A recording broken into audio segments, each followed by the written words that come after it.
Minecraft, galera. E hoje, galera, eu vim trazer mais um vídeo pra vocês. Galera, eu vim trazer uma novidade aqui pra vocês.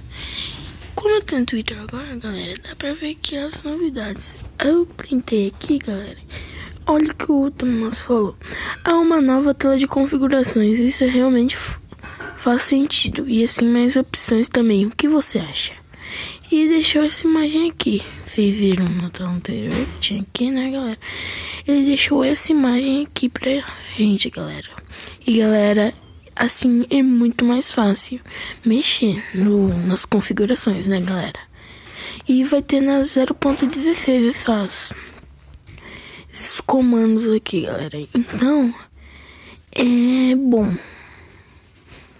É bom a gente ver isso daqui, né, galera? Da hora.